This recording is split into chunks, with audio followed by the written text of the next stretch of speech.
L'octogénaire putschiste rattrapé par ses coups d'État. Alassane Ouattara une fois de plus au bord de l'apoplexie.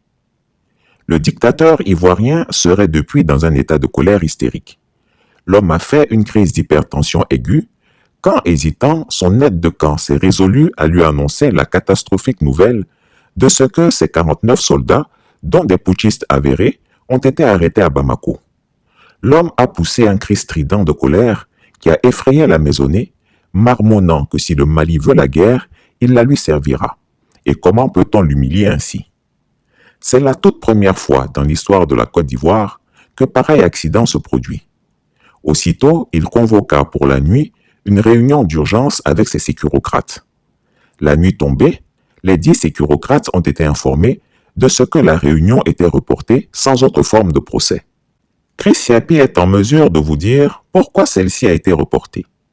En effet, une fois que l'aide de camp lui eut donné l'information, sa crise d'hypertension était telle que ses médecins furent appelés à la rescousse pour lui faire une piqûre de somnifère à faire évanouir un chameau en vue de le calmer.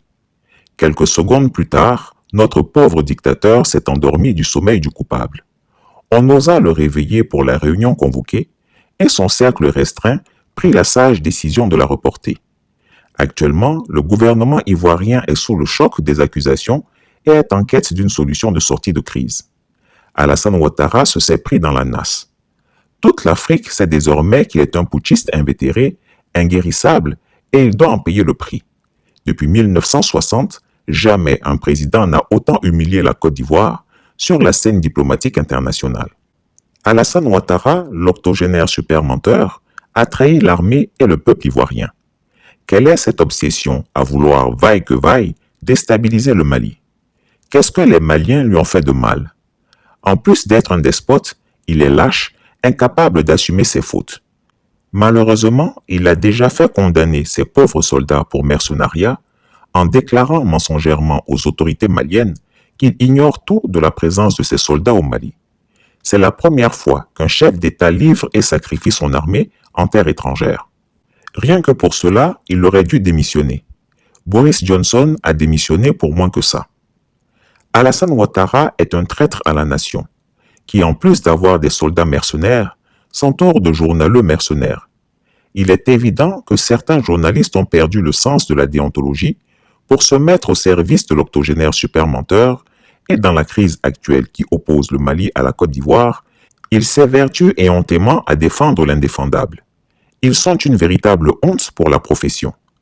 Dites-moi quel pays accepterait que des troupes militaires étrangères foulent son sol sans son consentement. J'ai détecté quelques blancs dodus dedans. Je me demande si ce n'est pas le résultat de l'argent de notre cacao. Pire, certaines, entre guillemets, têtes bien pensantes, qui se prévalent d'un patriotisme de mauvaise aloi, veulent verser des larmes de crocodile sur le sort du tyran ivoirien et ses prisonniers incarcérés au Mali, en appelant hypocritement à un sursaut patriotique mal fondé. Faut-il rappeler à ces foutriquets qu'Alassane Ouattara lui-même détient dans ses geôles depuis plus de 11 ans des soldats ivoiriens sans raison? Ces olibrus moutonniers du RHDP n'ont aucune légitimité, même morale, pour demander aux Ivoiriens de soutenir des mercenaires.